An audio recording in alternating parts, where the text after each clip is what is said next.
CP Radhakrishnan आखिरकार वही हुआ, चुनाव जीत गए, उपराष्ट्रपति पद का चुनाव जीत गए। धनखड़ की जगह सीपी राधाकृष्णन अब उपराष्ट्रपति होंगे। मगर बड़ा सवाल यह कि इंडिया गठबंधन के वो 15 गद्दार कौन है? 15 गद्दार जिन्होंने इंडिया गठबंधन के साथ गद्दारी की। वो गद्दार सांसद कौन है जिन्होंने उपराष्ट्रपति चुनाव में इंडिया गठबंधन को धोखा दिया? वो 15 सांसद क्या वाकई में शक की सुई जहां जा रही है वहीं आकर क्यों अटक रही है? क्यों कहा जा रहा है कि ये 15 सांसद वही हैं जिनका पहले से ही शक था? इन 15 सांसदों का हम जिक्र करेंगे, मगर पहले यह चुनाव क्यों यादगार बन गया? क्यों आखिरकार जगदीप धनखड़ कहां है? अभी तक मालूम नहीं, जिनकी वजह से यह इस्तीफा हुआ। सबसे बड़ा सवाल तो यही होना चाहिए था, मगर ठीक आंकड़ा मौजूद था। सीपी राधाकृष्णन आसानी से चुनाव जीत गए, मगर जो आंकड़ा है वो क्यों महत्वपूर्ण माना जा रहा है, पहले यह आंकड़ा देखिए। आरएसएस के चेहरे और एनडीए के कैंडिडेट सीपी राधाकृष्णन के पास मौजूदा वक्त में आंकड़े पहले से ही थे, और वही हुआ जिसका अंदाजा था। 452 वोट मिले, 452 वोट, और 300 वोट मिले इंडिया गठबंधन के सुदर्शन रेड्डी को, यानी कि 152 वोट ज्यादा मिले। मगर क्या राधाकृष्णन धनखड़ की भरपाई कर पाएंगे? यह बात क्यों, वो आगे बताएंगे। चुनाव में विपक्ष के 15 क्रॉस वोटिंग हुई है, 15 सांसदों ने क्रॉस वोटिंग किया। इंडिया गठबंधन के 15 सांसदों ने क्या क्रॉस वोटिंग की है? तो वो 15 गद्दार कौन है? वैसे तो यह लगभग तय था, सीपी राधाकृष्णन ने उपराष्ट्रपति बनेंगे, और हुआ भी यही। अब इंडिया गठबंधन में वो कौन से सांसद हैं? अब इंडिया गठबंधन वाले सोचें, क्रॉस वोटिंग जो की जिन्होंने, भीतर घातियों की तलाश कैसे कर पाएगा इंडिया गठबंधन, क्योंकि सीक्रेट बैलेट से चुनाव हुए। क्या वाकई में शिवसेना के सांसदों ने क्रॉस वोटिंग की? क्या शरद पवार के सांसदों ने क्रॉस वोटिंग की? आंकड़े कुछ और भी हैं, बहुत दिलचस्प है, वो भी हम आप। मगर 760 से ज्यादा सांसदों ने वोटिंग प्रक्रिया में हिस्सा लिया। यह आंकड़े पर गौर फरमाइएगा, 760 सांसदों ने। और बड़ी बात यह है कि कुल 782 सांसद हैं, 782 लोकसभा और राज्यसभा दोनों का आंकड़ा मिलाकर मैं आपको बता रहा हूं। यानी जीत के लिए जो आंकड़ा चाहिए था किसी भी उम्मीदवार को, वो 391 वोट चाहिए थे। बहुत साधारण बहुमत की जरूरत थी, 391 वोट। और मौजूदा राजनीतिक अंकगणित सीधे तौर पर एनडीए के पक्ष में था, क्योंकि एनडीए के पास पहले से ही 427 सांसदों का समर्थन था, यानी कि सत्ता की ताकत जिसे आप बोलते हैं, जो साफ रूप से बहुमत के आंकड़े से ज्यादा था। और बड़ी बात यह कि जो वाईएसआर कांग्रेस, जो कल तक शांत थी, उसने एकाएक ऐलान किया कि वो एनडीए के उम्मीदवार को वोट करेगी, और फिर लगभग यह साफ हो गया था कि एनडीए चुनाव जीत जाएगा। 7 सांसदों वाले बीजू जनता दल यानी कि बीजेडी हो, या 4 सांसदों वाली भारत राष्ट्रीय समिति यानी कि बीआरएस हो, इतने नहीं अकाली दल, इन्होंने कहा कि भाई हम मतदान में हिस्सा नहीं लेंगे।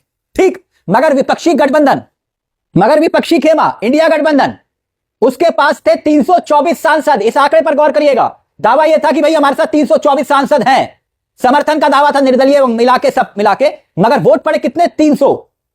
और जयराम रमेश ने दावा किया था 315 के आसपास वोट। तो फिर ये 15 गद्दार कौन है?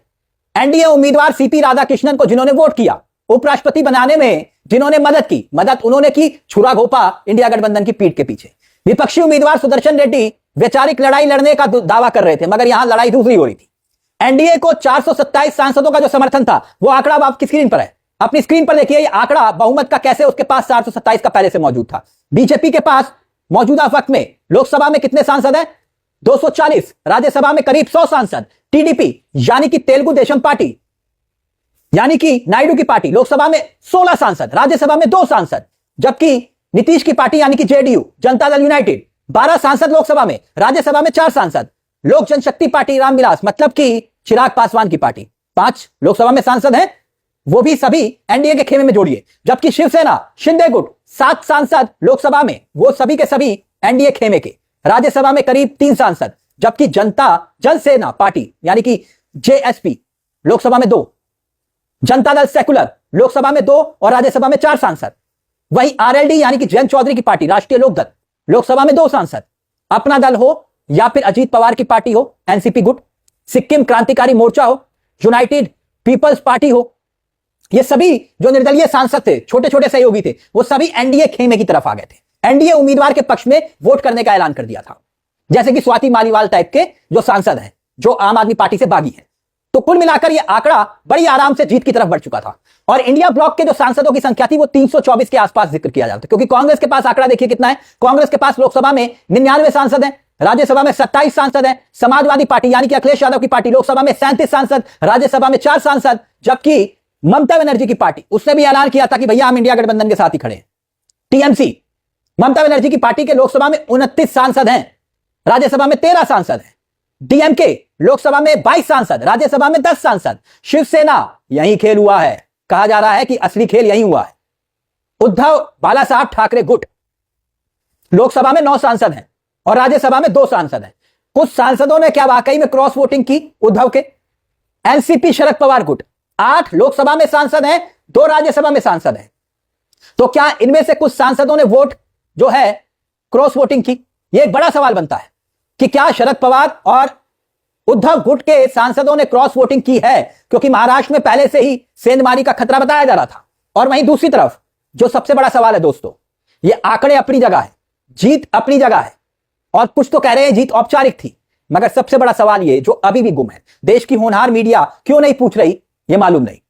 जिस वजह से ये चुनाव हुए, जगदीप धनखड़, वो आखिरकार है कहां? जगदीप धनखड़ की वजह से, क्योंकि उन्होंने इस्तीफा दिया, स्वास्थ्य कारण का हवाला दिया, अब तो उपराष्ट्रपति पद के चुनाव भी निपट गए। धनखड़ जी है कहां? सीपी राधाकृष्णन, उनके सामने भी एक चुनौती है। क्या वो वाकई में दूसरे जगदीप धनखड़ बन पाएंगे? जिस तरह से जगदीप धनखड़ ने संविधान को ताक पे रख के विपक्ष को लेकर ना जाने कितनी सीमाओं को लांघा, और मोदी जी के सामने जो है वो मोदी शरणम गच्छामी हो गए, तो क्या सीपी राधाकृष्णन दूसरे जगदीप धनखड़ बन पाएंगे? यह अपने आप में एक यक्ष प्रश्न है। या फिर वो संविधान की रक्षा, संविधान के रक्षक के रूप में सामने आएंगे, क्योंकि वो एक संवैधानिक पद है। उपराष्ट्रपति पद संवैधानिक पद है, जहां उन्हें आरएसएस की और बीजेपी की छाया से बाहर निकलना होगा। इस मुद्दे को लेकर दोस्तों आपकी क्या राय है कि इंडिया गठबंधन के वो कौन से ऐसे 15 गद्दार हैं जिन्होंने गद्दारी की इंडिया गठबंधन